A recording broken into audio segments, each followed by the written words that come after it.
We'll talk about LeBron again. We already talked about how he controls the narrative. We'll talk about we already talked about the broadcasters. They like to make excuses for him. The reporters like to make excuses for him because, well, they love LeBron. They love that he says things that lean towards what they think.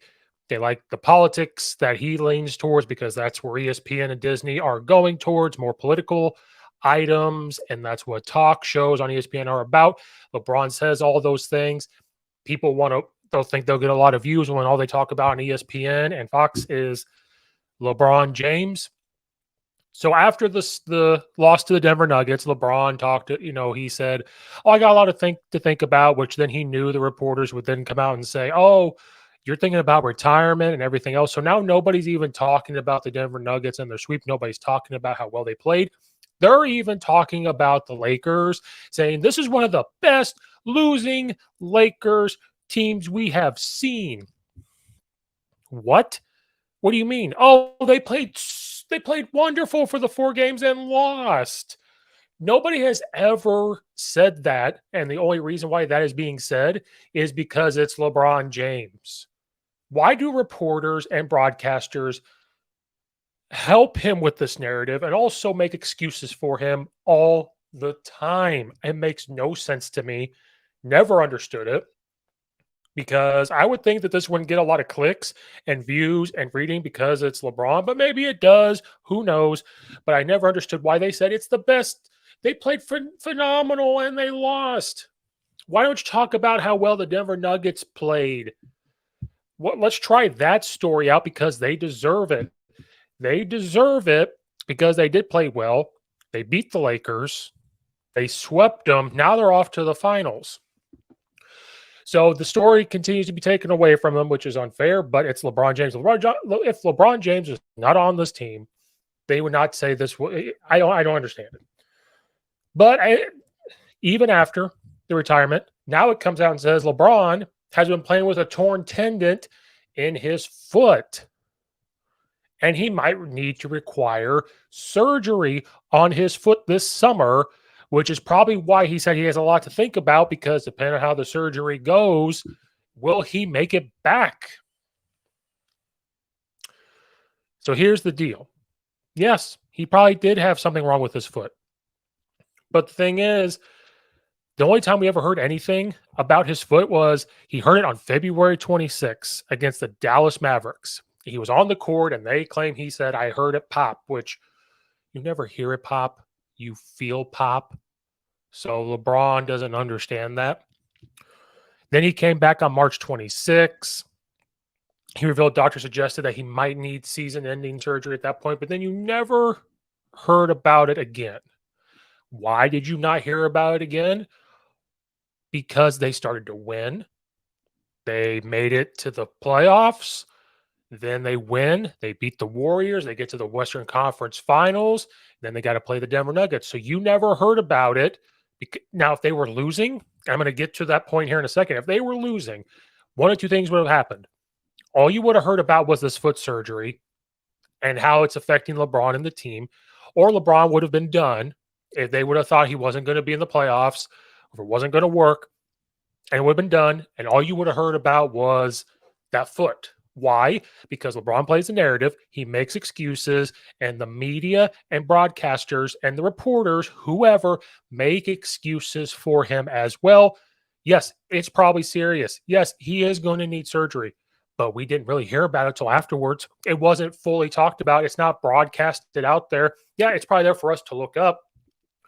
But how many of us are going to get on there and say, let's look up and see if LeBron has an injury? Let's just look up and see if there's continuum. But one, you probably would only find out that he did have a foot problem. Two, since it wasn't reported, you wouldn't know that maybe he needed season-ending surgery. But they had that locked and loaded in case they were not to make the playoffs or whenever it was over.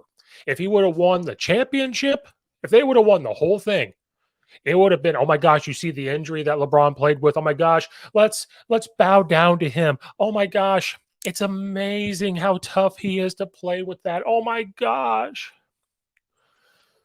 It's the only superstar that we've done this for. And this is not the first time something like this has happened. When LeBron was first with the Lakers, They struggled. Then they started to win a little bit of games. LeBron had gotten hurt. I believe it was his thigh. He sat out a little bit. The team started to win a couple games. They started getting on a roll. He was sitting out some games, and all of a sudden, he comes back and he put on Twitter and he put on Instagram dark mode, zero dark 30 mode, playoff mode. We're going to get to the playoffs, I promise. Then he doesn't play well. Then the team's not playing well. Then it's mathematically put out there that he is not going to, or the Lakers are not going to make it to the playoffs. So then once that happened, they shut him down. They said, "Okay, you need to be done." And then the trainer said something, and then LeBron posted after the season about how the trainer said that he should not be playing. He posted on Twitter, "I want you to know how bad his injury was from the trainer. The pain he endured, along with an amazing trainer, Mike Manis. He was on the court in 6 weeks. It should have been 6 months.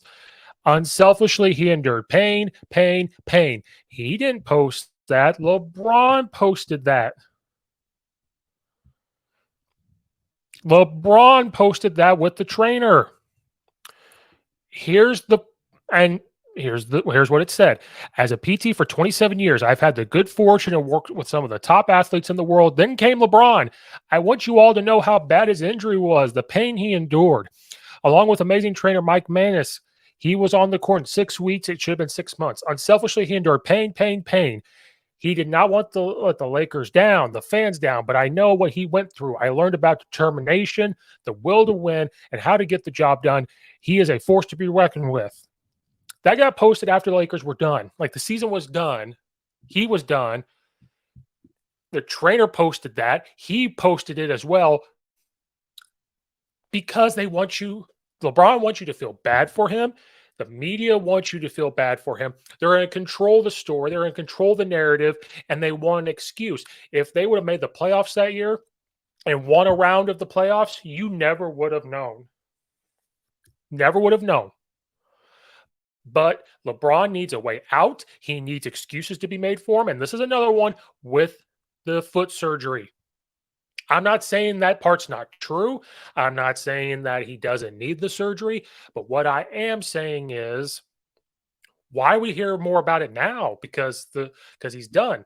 Because they lost. They got swept. And also they want you to know this is the other story.